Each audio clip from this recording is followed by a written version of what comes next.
Hi, welcome back to Shurai Show. This is part 8 and Safe in My Shepherd's Arm, Hope and Encouragement of Psalm 23. Yea, though I walk through the valley of the shadow of death, he gathers the lambs in his arms and carries them close to his heart. Isaiah chapter 40, verse 11. Summer in ancient Palatine. A woolly bunch of bobby heads follow the shepherd out of the gate. The morning sun has scarcely crossed the horizon, and he is already leading his flock. Like every other day, he guides them through the gate and out into the field. But unlike most days, the shepherd will not return home tonight. He will not rest on his bed, and the sheep will not sleep in the fenced in pasture. This is the day that the shepherd takes the sheep to a higher country. Today he leads his flock to the mountains. He has no other choice. Summertime grazing has left his pasture bare, so he must seek new fields. With no companion other than his sheep and no desire other than their welfare, he leads them to the deep grass of the hillside. The shepherd and his flock will be gone for weeks, perhaps months. They will stay well until the autumn, until the grass is gone and the chill is unbearable. Not all the shepherds make this journey. The tracks is long, the path is dangerous, the poisonous plants can infect the flock, wild animals can attack the flock. There are narrow trails and dark valleys. Some shepherds choose the security of the barren pasture below, but the good shepherd doesn't. He knows the path. He has walked this trail many times. Besides, he is prepared, staff in hand and rod attached to his belt. With his staff he will nudge the flock. With his rod he will protect and lead the flock. He will lead them to the mountains. David understood this annual pilgrimage. Before he led Israel, he led sheep. And could his time as the shepherd be the inspiration behind one of the greatest verses in the Bible? Yea, though I walk through the valley of the shadow of death, I will fear no evil. You are with me, your rod and your staff, they comfort me. For what did the shepherd does for his flock, our shepherd will do with us. He will lead us to the high country.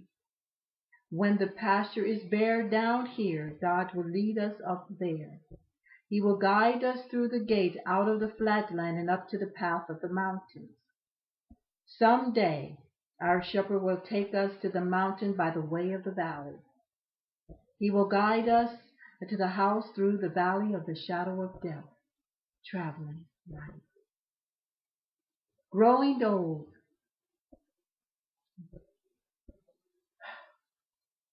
Growing older. Aging. We laugh about it, we groan about it, we resist it, but we can't stop it. And with the chuckles and wrinkles come some serious thoughts and questions about what happened when we die.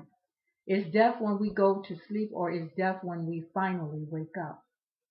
As a minister, I have often asked to speak at funerals. I no longer have to ask the family what they want me to say. I already know. Oh, I may have to ask a question or two about the deceased, and that I do.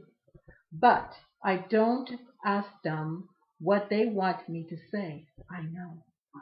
They want to hear what God says about death. They want to hear how God would answer their questions about the life hereafter. They don't want my opinion, nor do they want the thoughts of a philosopher or a research of a scientist. And they want to know what God says. If Jesus was here at the head of this casket, in the middle of this cemetery, what would he say? And so, under the canopy of sorrow, I give God's words. I share the eulogy Jesus gave for himself. The disciples did not know it was his farewell address. No one did, but it was. He knew he had just witnessed his final sunset. He knew death would come with the morning. So he spoke about death, and here is how it began. Don't let your heart be troubled. Trust in God and trust in me. There are many rooms in my Father's house. I would not tell you this if it were not true. I am going there to prepare a place for you. And after I go and prepare a place for you, I will come back and take you to be with me so that you may be where I am. 1 John chapter 14, 1 through 4. What kind of statement is that? Trust me with your death? When you face the tomb, don't be troubled. Trust me? You get the impression that to God the grave is a no-brainer. He speaks as casually as a mechanic who says to a worried client, "Sure, the engine needs an overhaul, but don't worry. I can do it." For us, it's an ordeal. For him, it is no big deal. We must trust God. We must trust not only that he does what is best, but that he knows what is ahead.